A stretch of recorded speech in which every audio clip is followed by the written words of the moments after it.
bumaliktad sa ating daan mga tol.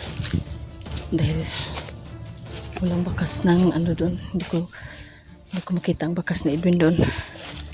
Baka dito lang siya.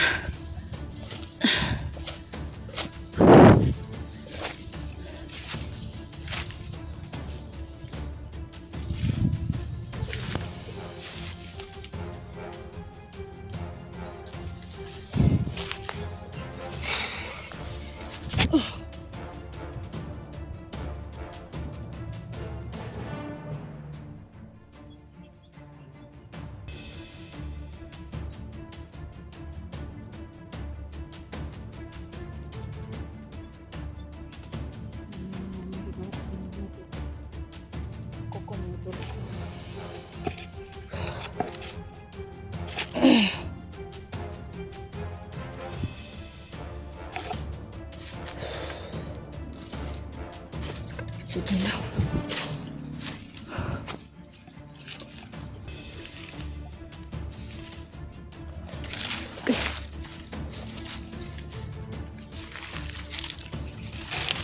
Ay.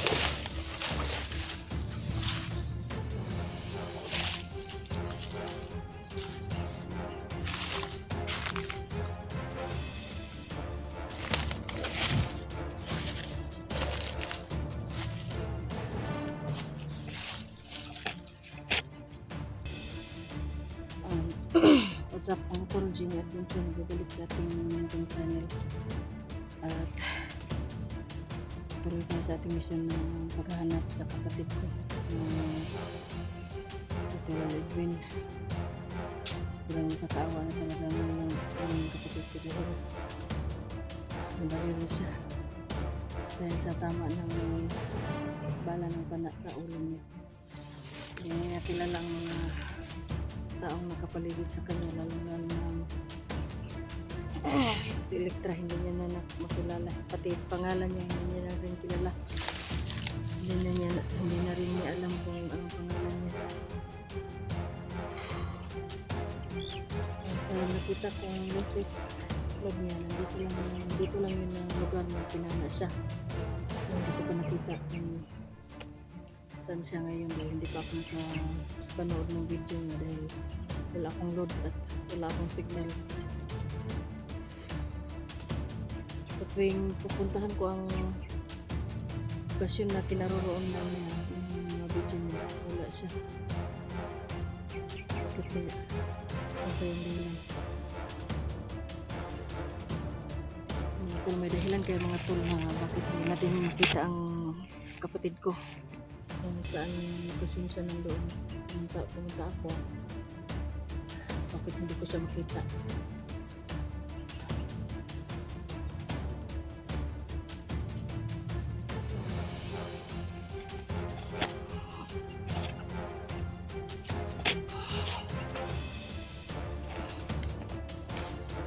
Ito yung dahilan mga tol kung bakit hindi ko siya makita, hindi ko siya mahanap.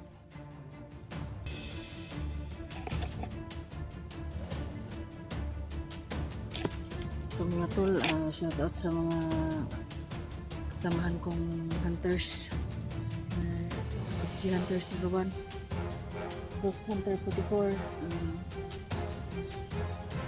Alpha Charles, Alpha Ghost 01, Kuya Bad's Adventure, Kuya Dax, Eric Vlog,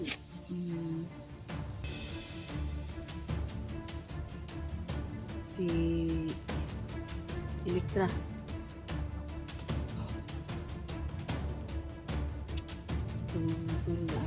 Sana po matulungan niyo ako mga tol dahil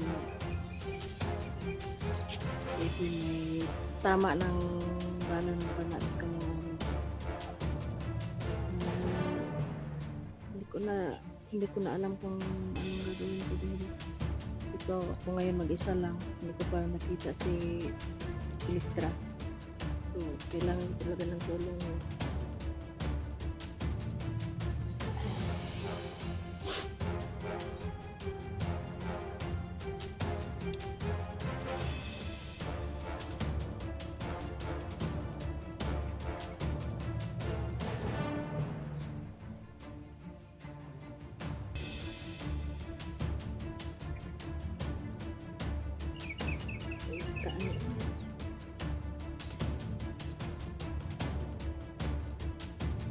Pa-shoutout na rin po pala sa mga solid viewers ko, solid supporters ko, solid subscribers ko. Salamat po sa walang sawang pagsuporta po.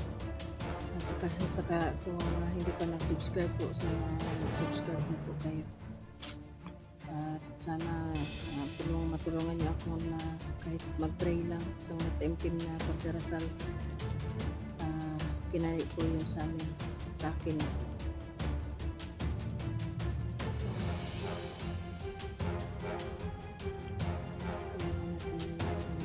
Sit at maging alert po.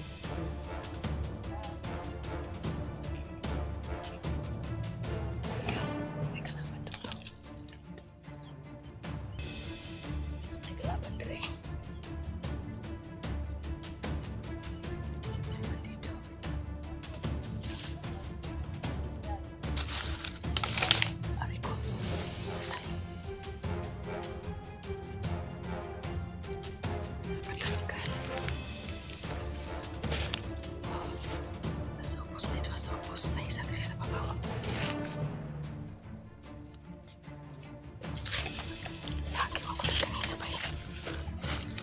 Ayan na po, kapalo na siguro sila nga na ako.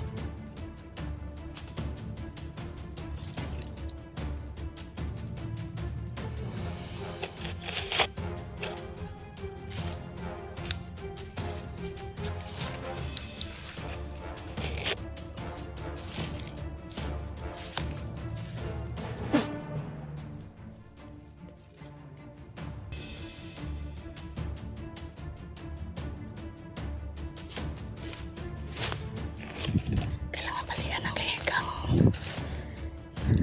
bandito para hindi na mabuhay.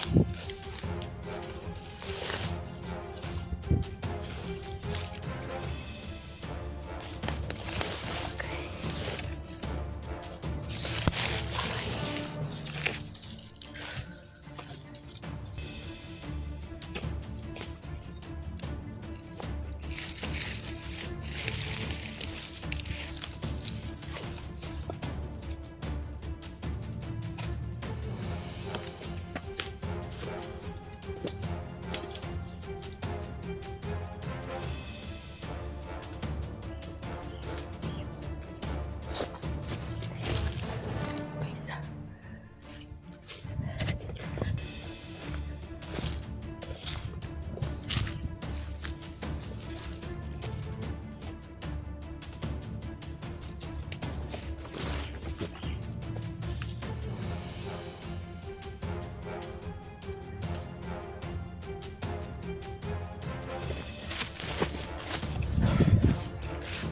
Grabe.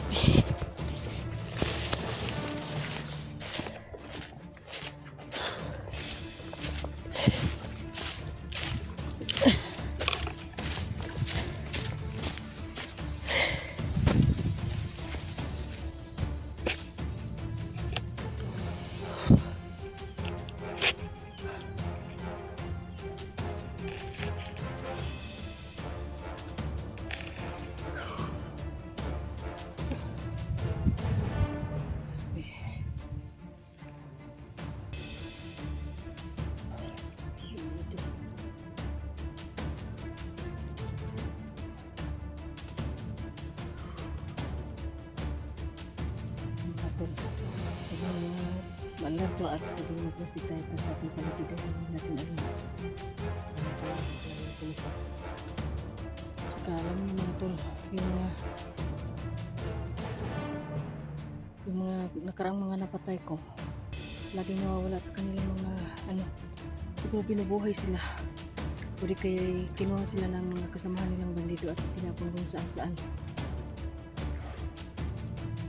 Sa nalala ko, may pinaslang ako doon ng karang nawala. Baka tinapon na or nilibing nila. O kaya baka naman binuhay.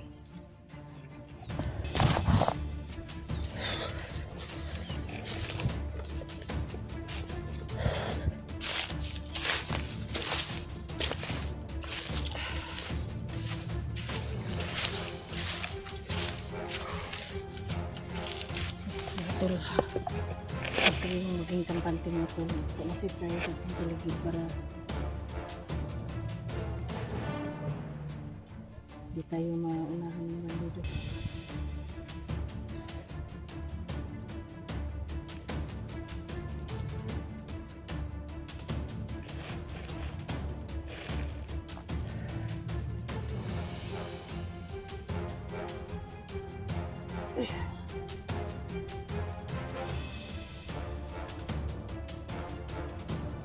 Shout out pala sa aking mga sulit na tagapagsubaybay po. Sir Ray Bugarin, Ma'am Eva Vargas, Ma'am Yana Villa Gonzalo, tsaka sa mga lahat po na nag-comment na mag-ingat ako. Maraming salamat po. God bless po sa inyong lahat. Sana patuloy niyo akong suportahan. At sana sa patuloy niyo akong subaybayan hanggang dulo. Dahil hindi ako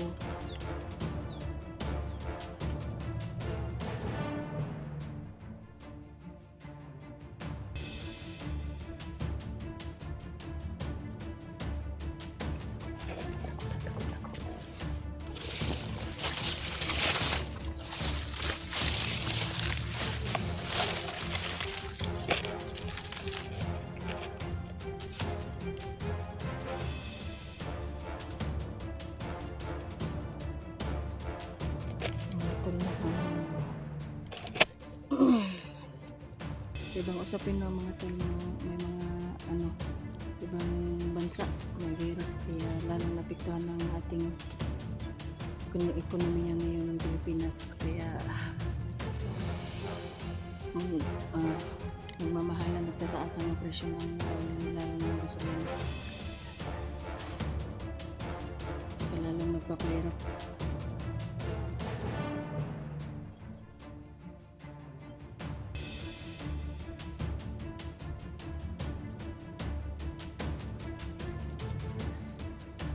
Huwag na natin saka na natin yung problemahin. Ang importante ngayon ay makita natin ang kapatid ko si Edwin at mahanap natin dahil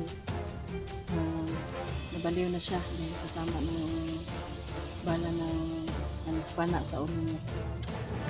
So, kaawa, sana tulungan niyo ako na mag-pray mga tol. Sana makita ko na kaagad ang kapatid ko.